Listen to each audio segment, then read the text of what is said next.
መሐመድ ዘይን በታጣቂዎች በተፈጸመ ጥቃት ህይወታቸው እንዳለፈ ተሰምቷል። በመስቀል አደባባይ ምንድነው የተፈጠረው? መስቀል አደባባይ ምን ተፈጠረ? ማንም ያልጠበቀው ክስተት።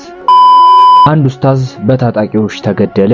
ለነፍሴ ዋጋ እግሬ ነሽ፣ ለነፍሴ ዋጋ እግሬ ነሽ። ሰላም ውድ የዩቲዩብ ተመልካቾቼ፣ ዛሬም ደግሞ በዩቲዩብ ቪዲዮ ወደ እናንተ በድጋሚ ተመልሼ መጥቻለሁ። ሁሌም እንደምታረጉት የቪዲዮ መረጃ ለብዙ ሰዎች እንደርስ ላይክ እና ሼር በማድረግ እንዲጀምሩ ስል በሉል እግዚአብሔር ስም ጠይቃለሁ። ወቅታዊና አዲስ መረጃ ሀገራችን ኢትዮጵያ ተዋህዶ ሃይማኖታችንን በተመለከተ ዛሬም ወቅታዊና አዲስ መረጃዎችን ወደ እናንተ እናደርስ ዝግጅታችንን ጨርሰን መተናል። እንደምን አደራችሁ፣ እንደምን ዋላችሁ፣ እንደምን አመሻችሁ በያላችሁበት ሰዓት አቆጣጠር አሚን። አምላካችን የሉል እግዚአብሔር ስም እየተመሰገነ ይሁን። መስቀል አደባባይ ምን ተፈጠረ? እንደዚሁም አንድ ኡስታዝ በታጣቂዎች መገደሉ እየወጡ ያሉ መረጃዎች ያመለክታሉ። መስቀል አደባባይ የባለ ማህተቦች ነው፣ የተዋህዶ ልጆች ነው፣ ርስታችን እንዴት ይወሰዳል፣ እንዴት ይነካል የሚሉ የተዋህዶ ልጆች ወይስ ተቋማቸውን እያሰሙ ይገኛሉ። በሙስሊሞችም ዘንድ የተሰጡ ሐሳቦች አሉ በርከት ያሉና በቅድሚያ ግን ወንድሜ ባሮክና ቴዶ ዘሩፋኤል ጥብቅ የተባለ መልእክት ከዚህ በፊት አስተላልፈው ነበር። አባቶቻችን ከጎናቸው ባለመቆማቸው ምክንያት ብቻ ይህ ሐሳብ ከሽፎ ቀርቷል። ይህንን ቪዲዮ ተመልክተን እንመለስ። ካህናት አባቶቻችን በየስፍራው የጥይት ራት ሲሆኑ ዝም፣ መነኮሳት አባቶቻችን መናንያን ከገዳም ወጥተው ተወስደው እንደ በግ እንደ ፋሲካና እንደ ገና በግ ሲታረዱ ዝም፣ የአብነት ተማሪዎች የነገ ቤተክርስቲያን ተስፋዎች የሀገር አለኝታዎች ቤቶቻቸው በላያቸው ላይ ሲፈርሱ ሲሰደዱ ዝም፣ በየቦታው አብያተ ክርስቲያናት እንደ ችቦ ሲቀጣጠሉ ዝም፣ በሁሉ ነገራችን ላይ በማስረሳት ላይ የተመሰረተ ሂደት ብቻ በቅድስት ቤተክርስቲያናችን መዋቅር ላይ መዋቅራዊ ጥቃት ሲፈጸም ዝም፣ በሁሉም ርስቶቻችን ላይ የማንጃበብና የመዘረፍ ነገር ሲያጋጥም ዝም። እስከ መቼ ዝም እንበል? እስከ መቼ ነው ዝምታችን የማይሰበረው? አባቶቻችን ሆይ ይህንን መንጋ ከፊት ሆናችሁ ምሩን እባካችሁን። በሰማይ እግዚአብሔር ይፈርድባችኋል፣ በምድር ደግሞ የእናቶች እንባ፣ የሕፃናቱ ደም፣ የካህናቱ ለቅሶ ይፈርድባችኋል።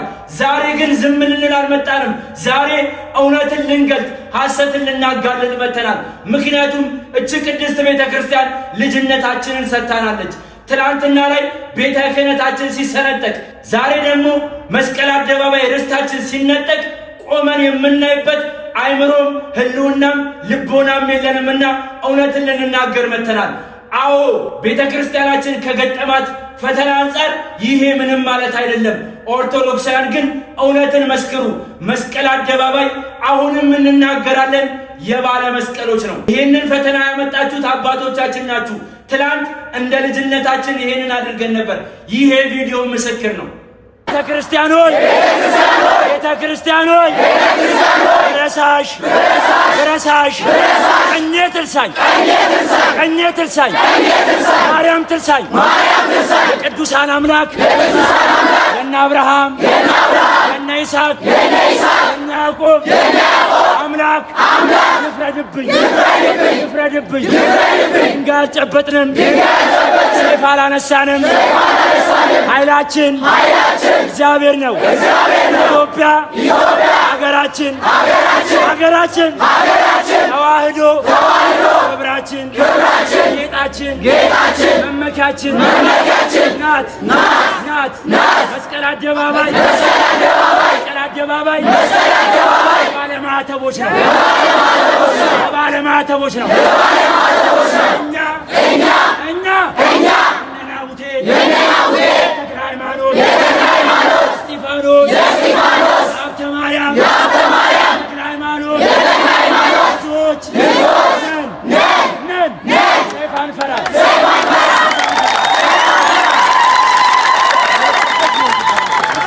እንደዚህ ትናንትና ናቡቴ ሆነው የቤተ ክርስቲያን ጉዳይ አሳስቧቸው የርስት መነጠቅ አንገብግቧቸው ምሽት ሳይሉ ንጋት ሳይሉ ቀትር ሳይሉ በቅዱስ እስጢፋኖስ ቤተ ክርስቲያን ግቢ ተገኝተው ጥይት የተተኮሰባቸው በታቦቱ ፊት ለፊት ያስለቃስ ጭስ የዘነበባቸው ኦርቶዶክሳውያንን ይሄ አይደለም አካሄዱ፣ ኦርቶዶክሳውያን ልጆች ስሜታዊ ሆነዋል፣ መፍትሄው ይሄ አይደለም ብላችሁ የጎንዮሽ አካሄድ ተጉዛችሁ የነበራችሁ ጴጥሮሳውያን ህብረት እንደና አባ ገብረ ኢየሱስ አባ ሕፃን አይነት ሰዎች የታል መፍትሄ ያመጣችሁት?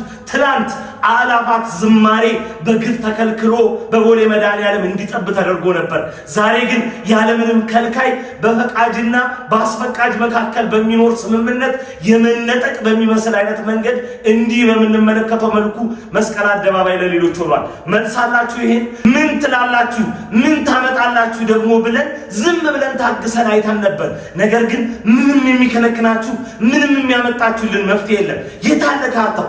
የታለ የይዞታ ማረጋገጫው? የቤተ ክርስቲያኒቱ ርስት መቼ ነው እጇ የሚገባው? ትናንት በተለያየ አይነት መንገድ ስትሰበሰቡበት የነበረው የቤተ ክርስቲያኒቱ ርስት የማስከበር ጉዳይ ከምን ደርሶ ይሆን? መልሱን ከየትኛውም አካል አንጠብቅም፣ ከእናንተ ነው። ትናንት በግፍ የተነጠቀችው ቤተ ክርስቲያናችን ዛሬ ወደ ፈቃጅና ወደ አስፈቃጅ ትርምስ ውስጥ እንድትገባ ተደርጓል። በጣም የሚያሳዝነው በራሷ አደባባይ የራሷ በዓል የሆነው ደመራ እንኳን ሲከበር ለ4 ሰዓታት ብቻ ነው እዛ ቦታ ላይ አጥር ታጥሮላት እንድትቆይ የተደረገው።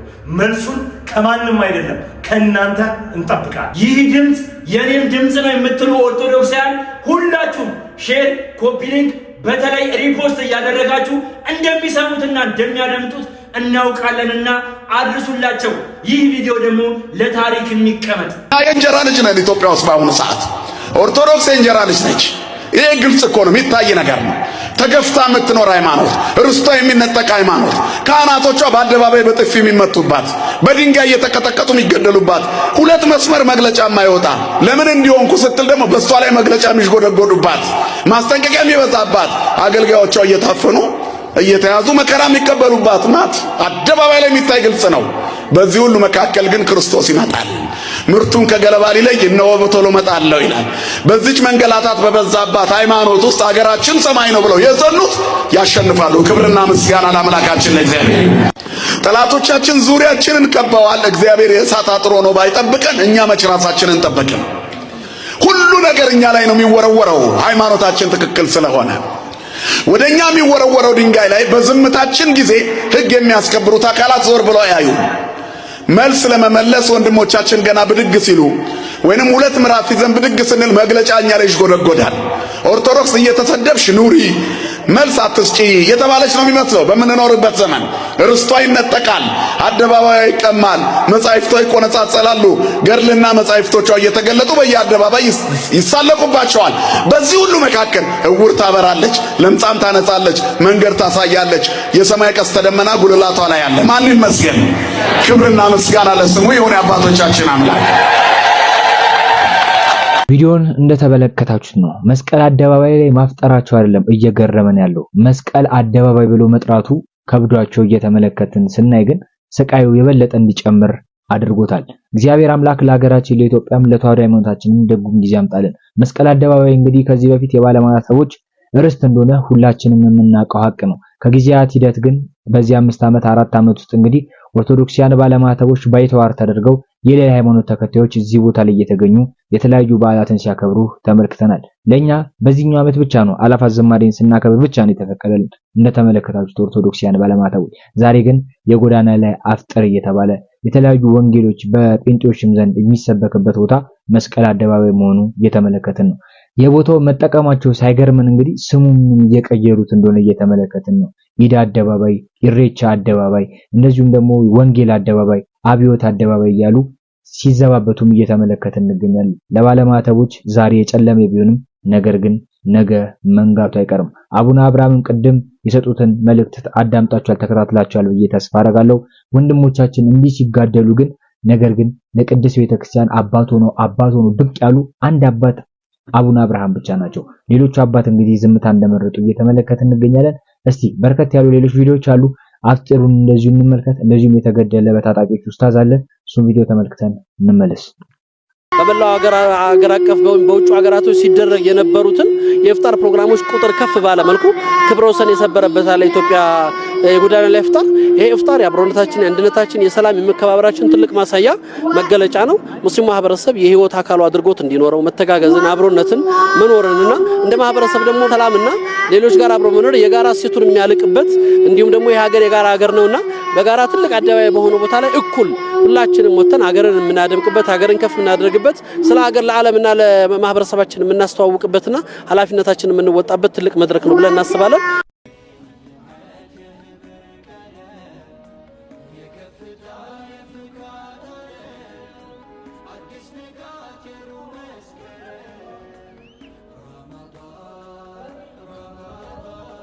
የጎዳና ላይ ኢፍጣር ትላንትና እንደ ቀልድ ነበር የተጀመረው። ዛሬ ኦርቶዶክሶች አብዮት አደባባይ የኛ ነው ይላሉ። ስለዚህ እኛም አብዮት አደባባይ፣ መስቀል አደባባይ የሙስሊሞች ጭምር ሀብት እንደሆነ ወተን እናሳይላሉ። በዚህ ነው እንደምታሳየው ዲን ላይ አዲስ ጭማሪ እየጨመርክ መስቀል አደባባይ የኛ ሆነ አልሆነ ምንድነው የምንጠቀምበት?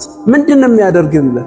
ወይስ ከኦርቶዶክሶች ጋር ጸብ መፍጠሪያ መንገድ ነው? ያ እንግዲህ የጎዳና ላይ ይፍጠር ዓላማውና ዋና ግብ አድርጎ የተነሳው የክርስትናውን የአደባባይ ክብረ በዓላቶች የማደብዘዝ ተቀናቃኝ በመፍጠር ሽኩቻ በመፍጠር በዛ ሽኩቻ ምክንያት የእናንተ እየደበዘዘ እንዲመጣ የእናንተን ቦታዎች የመንጠቅ ዓላማ አድርጎ የተነሳ እንጂ ሃይማኖታዊ አይደለም።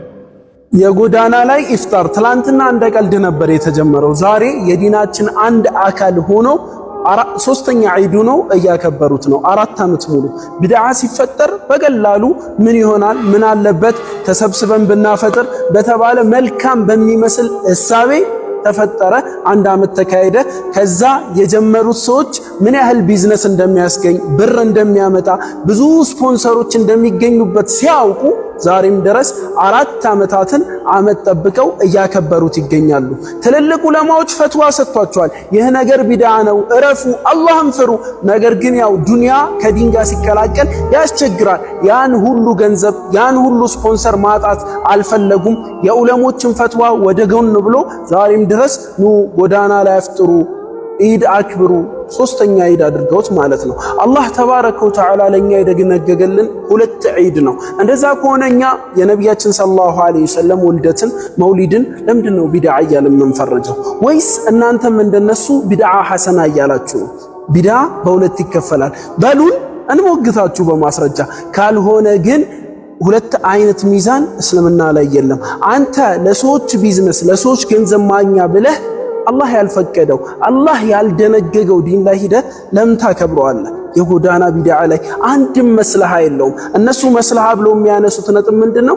ኦርቶዶክሶች አብዮት አደባባይ የኛ ነው ይላሉ። ስለዚህ እኛም አብዮት አደባባይ፣ መስቀል አደባባይ የሙስሊሞች ጭምር ሀብት እንደሆነ ወተን እናሳይላሉ። በዚህ ነው እንደምታሳየው ዲን ላይ አዲስ ጭማሪ እየጨመርክ መስቀል አደባባይ የኛ ሆነ አልሆነ ምንድነው የምንጠቀምበት? ምንድነው የሚያደርግልን? ወይስ ከኦርቶዶክሶች ጋር ጸብ መፍጠሪያ መንገድ ነው? የሀገር ነው ተጠቀምበት። ዒድ ለምን እዛ ሜዳ ውስጥ ተወሽቀት ሰግዳለህ? ያን ፈልገህ ከሆነ አላህ የደነገገልህን 2 ዒዶች ለምን መስቀል አደባባይ ላይ አይሰግድም? ያን ፈልገህ እውነት ከሆነ ነገር ግን ነገሩ ያ አይደለም። ገንዘብና ገንዘብ ነው። ስፖንሰር ይገኝበታል። ብዙ ባንኮች ስፖንሰር ያደርጉታል። ያን ገንዘብ ላለማጣት ብለው ዛሬም ድረስ ለ4 ተከታታይ ዓመታት እያከበሩት ይገኛሉ። ሼህ ኢልያስ አህመድ በቅርቡ በፌስቡክ ገጹ ቢድዓ እንደሆነ ነግሯቸዋል። ከዛ በፊትም አላህን ተባረከ ወተዓላ ቢሰሙት ኖሮ ይህንን ቢድዓ አይፈጥሩም ነበር። አምለሁ በዚህ ሰዓት እጅግ አሳዛኝ ዜና ተሰምቷል። በጎንደር ከተማ ታዋቂው የሃይማኖት መምህር ኡስታዝ መሐመድ ዘይን ባልታወቁ ሰዎች መገደላቸው ተሰምቷል። የኡስታዙ የቀብር ስነ ስርዓት በዛሬው ዕለት በርካታ የከተማው ነዋሪዎች፣ የሃይማኖት አባቶችና እንዲሁም ደግሞ ወዳጅ ዘመዶቻቸው በተገኙበት በሼህ አሊ ጎንደር በካነ ቀብርም መፈጸሙ ተገልጿል። ኡስታዙ በከተማው ለሚገኙ ምስኪኖችና እንዲሁም ደግሞ ረዳት ለሌላቸው ወገኖች ዘላቂ ድጋፍ በማሰባሰብ የሚታወቁ የሰብአዊነት ተምሳሌት የነበሩና እንዲሁም ደግሞ ትልቅና ትንሽ በእኩልነት የሚያከብሩ አስተዋይና ከሁሉም የማህበረሰብ ክፍል ጋር ተግባቢ የነበሩ መሆናቸው ተገልጿል። ፈጣሪ ለኡስታዝ መሐመድ ዘይን መልካም እረፍትን እንዲሁም ደግሞ ለቤተሰቦቻቸውና ለጎንደር ህዝብ ደግሞ መጽናናትን ማፍጠር ጎዳና ላይ ማፍጠር ይቻላል ወይስ አይቻልም? ይቻላል። አሁን ነገ እንዳለ መንገዱ እንዳለ ዝግት ልናደርገው ነው። ንቅንቀት ይመዳል። ቴንኪው ነብይ መንገድ አትዝጉ ብሎ ነበረ። ይሄንን ትእዛዝ ነብዩን በፍጹም ያልታዘዘ ሁሉ ገሃነም ይገባል ብሏል። ነብያችሁን ስለማትታዘዙ በጣም ደስ የሚለን እንደውም ከቻላችሁ 4ቱንም መንገድ ዝጉና ከነብያችሁ ተቃራኒ ያደርጉልን። ነብያችሁ ሐሰተኛ ነብይ መሆኑን እስኪ ቦታውን ጠረቅ አድርጉት ከቻላችሁ ማለት ቦታው ከነብያችሁ ተቃራኒ መሆኑን አስተምሮታችሁ ነብያችሁ ትክክል እንዳልሆነ እንደገባችሁና ነብያችሁ እንደማትከተሉ ስለምታሳዩን ደስ እኮ የሚለን እኛ እንደዛ ስታደርጉ። ምክንያቱም የኢየሱስን ትምህርት እየተከታተልክ አይደለም። ስለዚህ እናንተ ፉክክራችሁ ከኛ ስትፎካከሩ ነብያችሁን አፈር ድሜ እያስበላችሁልን ስለሆነ እንዴት ደስ እኮ እንደሚለን እናስበለው። ቆይ ሐዲሱን አንድ የፈስርልን። ይሄን ሐዲስ አይደለም መንገድ መዝጋት መንገድ ላይ እንዳትቀመጥና ብዬ አዘዋል። እንዴት ታወራለህ? ፕሮጀክተር ደግሞ እያመለከ ደግሞ ታወራለህ እንዴ? ቆይ ይሄን ሐዲስ አምና ፈስርልን። ነብይ ለምንድን ነው መንገድ ላይ አትቀመጡ ያለው? አንተ መንገድ ካልዘጋን እያልክ ነው። መንገድ አትያዙ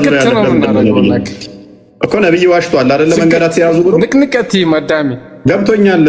ጎበዝ ጥሩ። እኛ የምንፈልገው ይሄንን ነው። ነብያችሁን ሐሰተኛ እንድታደርጉልን፣ እስልምና ውሸት መሆኑን እንድታደርጉልን። ንቅንቅ ማለት የለም። ወደሽም ጠላሽም ዋጪው አዳም ሉክ ኦልዌይስ ምን ብለናችኋል? እስልምና የተመሰረተው ክርስትናን አታክ ለማድረግ እንጂ ሃይማኖት ሆኖ አይደለም። አምላክ አዟቸው ሳይሆን አሁን 3000 ዶንቆሮ አለ። ቆይ አዳምጥ። አላህን አትሁን። አላህ ነው ባለጌ እንደዚህ አይነት ስል የሚሳደበው። እንዳላህ አትሁን። ፕሊስ ከአላህ ተሻሉ። ነብይና ከአላህ ተሻሉ። ቢያንስ ተረጋጋ።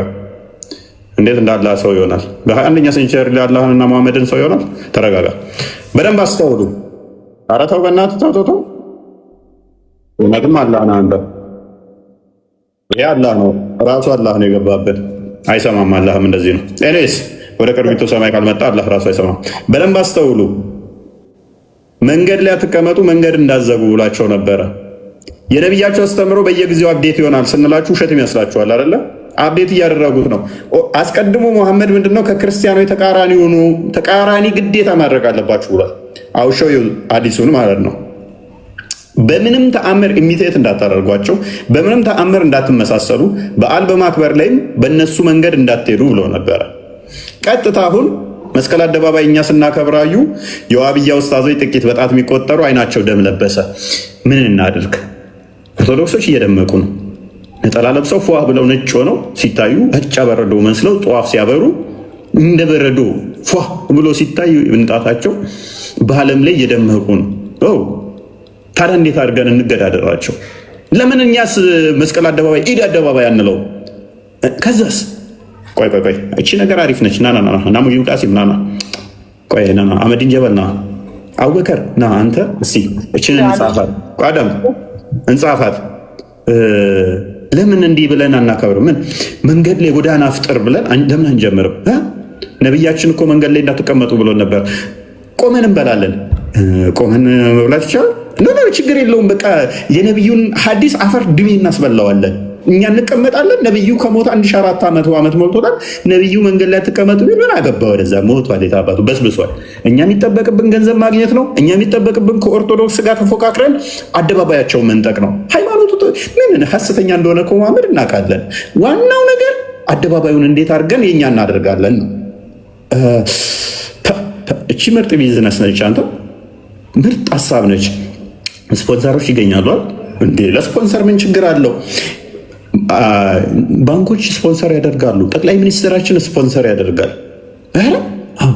እንዴት ብለን ነው ስፖንሰር ማድረግ ምንችል? እንዴት መጠየቅ እንችላለን? ህዝቡን እናነሳሳለን። መንገድ ላይ ሰው እናበላለን። ሰው እኮ መንገድ ላይ ማብላት ግን አንችልም። መንገዱ እኮ ይዘጋል። በቃ እንፎግራለን። መንገዱ ይዘጋል። ማንም ክርስቲያን ወደዛ ማለፍ አይችልም። ደሃም ሆነ ሀብታም መንገዱ በዛ ጋር ማለፍ አይቻልም። ይዘጋ፣ ችግር የለውም። ታዲያ መንገዱ ከተዘጋ ደሃ እናበላለን ብለን የምንለው ፉገራ አይሆንብንም? በአክሱ ማንም አይጠይቅህም። መንገዱ ይዘጋጋል፣ በዛ ጋር ማንም ማለፍ አይቻልም። ግን እኛ ስንፎግር አደባባይ ላይ ምን እንላለን? ደሃ ለማብላት። እንደያ ከሆነ እኮ መስጊድ ውስጥ ደሃ አታብሉ ምን ይባላለን?